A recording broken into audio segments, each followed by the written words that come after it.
Back in the USSA. What's that did you say, boy? We're back in the US, back in the US, back in the USSA. It's not that, but that's what it sounds like to me from Hulk Hogan. Hulk Hogan getting angry at the end of this episode of WWF Wrestling Challenge. Playing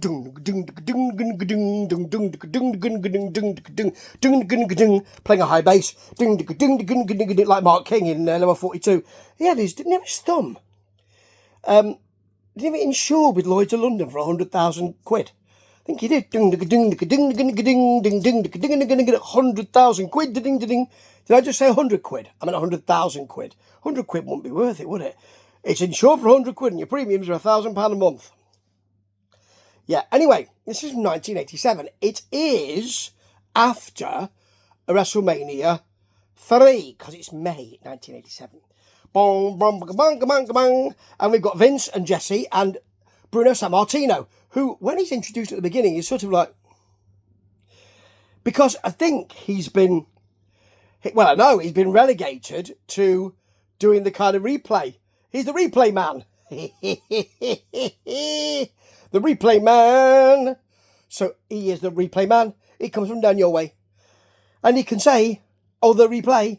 And that's it. So at one point, he's actually not there for the replay. And Jesse Ventura says, well, where is he? He must have gone to the men's room. We don't know where he is. We're not quite sure. Now, you're going to get an interesting match to start with. Because it's the Islanders, who are bad guys, aren't they? They're with Bobby Heenan, who's still wearing the soft collar. And it's Haku and Tama. And they're facing Demolition, who are bad guys, aren't they? Now, at this point, I couldn't work out who was who. I thought it was Smash because he had the red and the white face paint. But he hasn't got the long hair yet.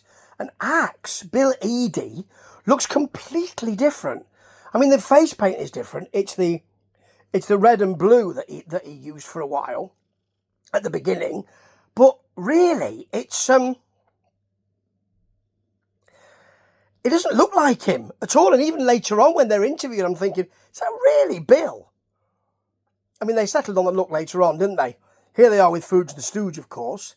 Haku, though, starts out with some big chops on Axe. They get some quick tags. And actually, Axe is up against it here. And you've got Axe getting some knees to Tama. A slam to Haku. He starts to get this sorted. But the Islanders come back with a double headbutt. And, of course, Jesse's doing they've got really thick skulls. Don't do that. It was very big at the time, wasn't it? And then we've got Fuji waiting till Tama is up top.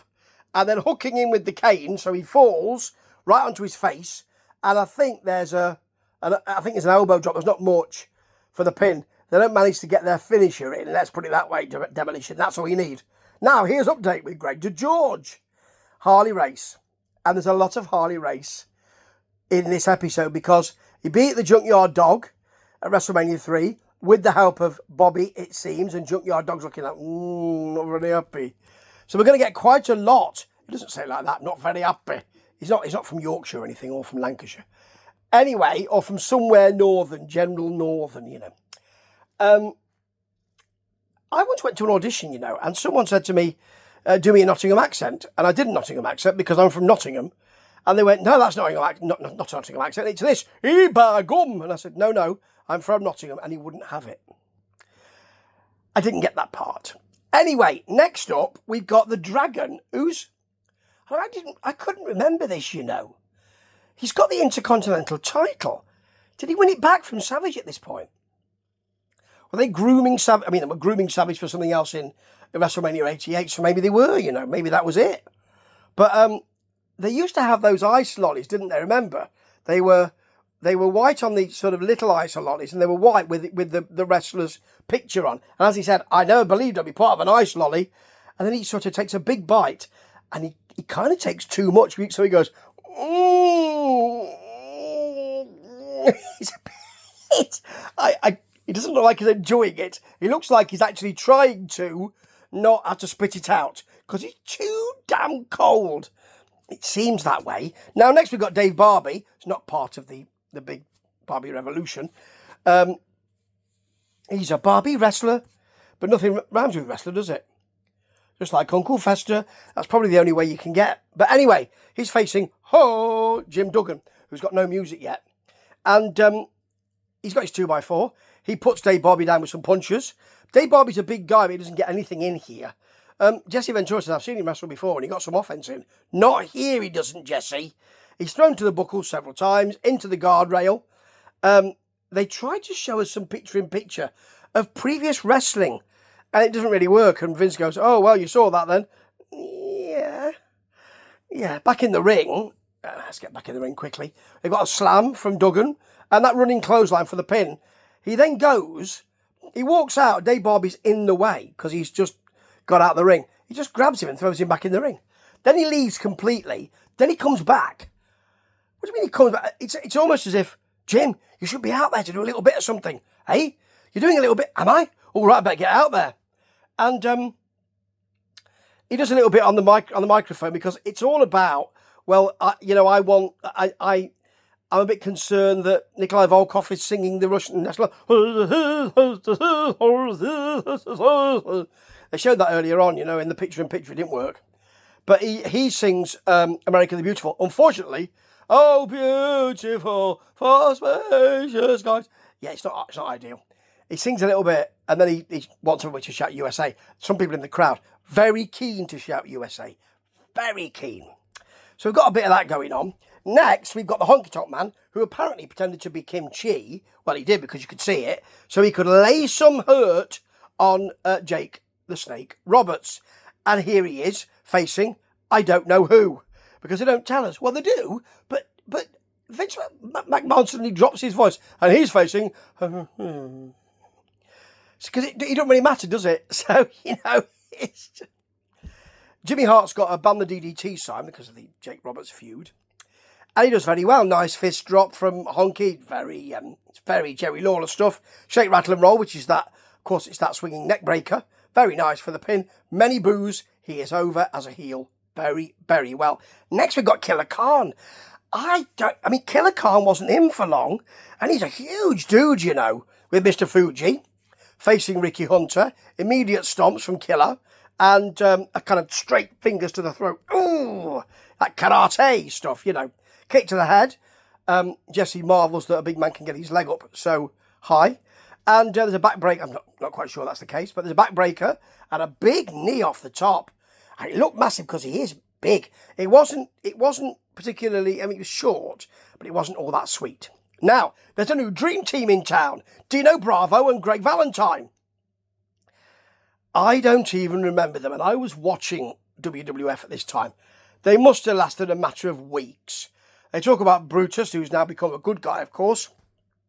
And, it's not great. And one of the main things we have here is Ken Patera, who's been out for a few years and has never been in the WWF, so he's making his debut for the WWF, versus Hercules, who's, of course, his manager is Bobby Heenan with the soft collar. And Harley Race is there as well, because he's a big deal, Harley Race. Well, he was a big deal.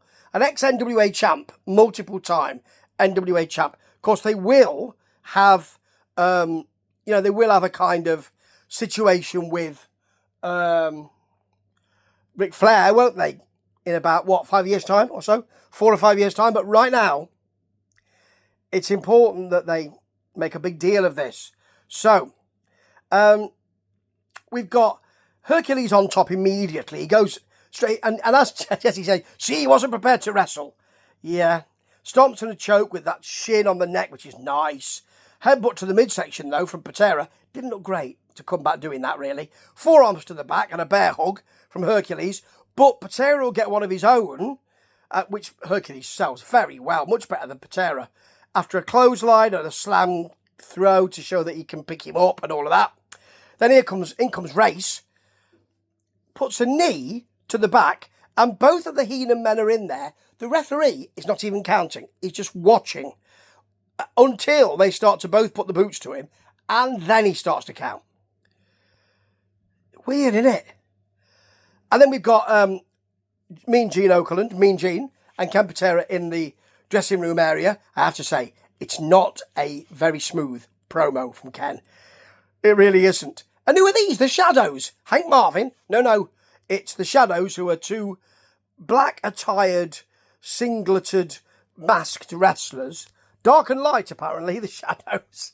With Iron Mike Sharp versus Blackjack Mulligan. I mean, really, you only realise how big Blackjack Mulligan is when they put him in with some other dudes who are supposed to be big. Like Tito Santana, who's not that big. But Billy Jack Haynes, who's supposed to be pretty big. And Blackjack Mulligan's enormous. He gets a slam to begin with. The Shadows attack Mulligan, both of them.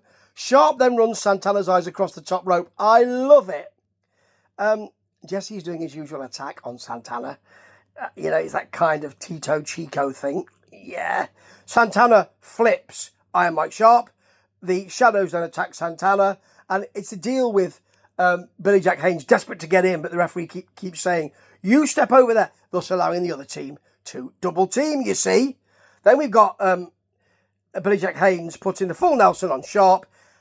I mean, it's this. I just interlaced the fingers. Ding, ding, ding, ding, ding, ding, ding. Well, give him time to give up. I mean, for God's sake. I'll just get on to the next thing, which is Dangerous Danny Davis talking about the challenge from George the Animal Steele. I mean, they put him in with a with a difficult fellow early on, didn't they? Want to be a wrestler, do you? George the Animal Steele. Really? Yes. And we finish with Hogan talking about the USSA. Back in the USSA. Because he's going to be facing, next week, Cowboy Bob Orton, non-title. So who cares? Jesse Ventura says, I've got to see that. It's non-title, Jesse. Ace Cowboy Bob Orton, who's hanging around, of course, with Volkov and all the rest of them. So I think he means to do USSA. I'll be nice to him. I don't think he made a mistake. He did it twice. I think he's trying to see if it flies. Here's a clue. It doesn't. No, and neither really does this program. But it has a sense of enjoyment. It has a sense of something happening, of excitement. And that will be fully realised by 88 and 89. Ooh. Ta-ta.